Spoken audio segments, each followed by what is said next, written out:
Dengue মোকাবিলায় Mejia block প্রশাসন ঝুড়ি কোদাল হাতে নিয়ে সাফাই অভিযানে ব্লক প্রশাসনের আধিকারিকরা।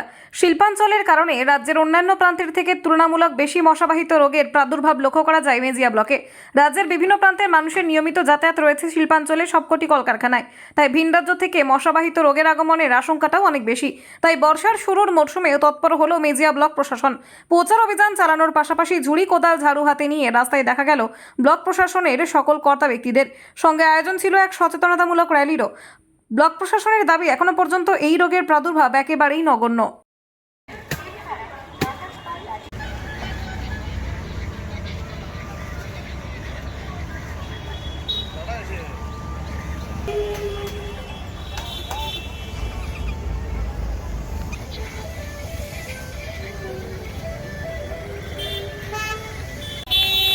নিয়েছেন একদম একদম একদম মেজিয়া হচ্ছে অ্যাকচুয়ালি ইন্ডাস্ট্রিয়াল একটা ব্লক এবং এখানে মাইনিংও হয়।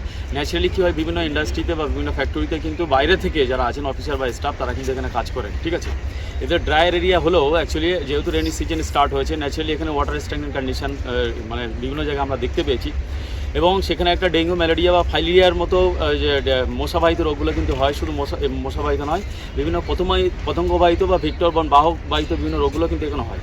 সেই সম্পর্কিত মেজিয়াবাসীকে সতর্ক করবার জন্য আমরা কিন্তু মেজিয়া ব্লক প্রশাসনের উদ্যোগে, স্বাস্থ্য দপ্তরের উদ্যোগে এবং যারা ভিবিডিসি টিম আছে তাদের মেম্বাররা, নির্বাচিত প্রতিনিধিরা সকলে মিলে কিন্তু রাস্তায় নেমেছি। আমরা নিজে হাতে পরিষ্কার করেছি। যেগুলো আছে বিভিন্ন ধরনের কেমিক্যাল যেগুলো আছে, টেমোফস আছে, ব্যাসিলাস থ্রিনজেন্সিস আছে বা ব্লিচিং পাউডার, এগুলো ছিটিয়েছি। ঠিক আছে, মানুষের মধ্যে ব্যাপকভাবে সচেতন করেছি যাতে কোনো মতেই আমরা ডেঙ্গু বা ম্যালেরিয়া এরকম ধরনের পতঙ্গবাহিত রোগগুলো যাতে না হয়। ঠিক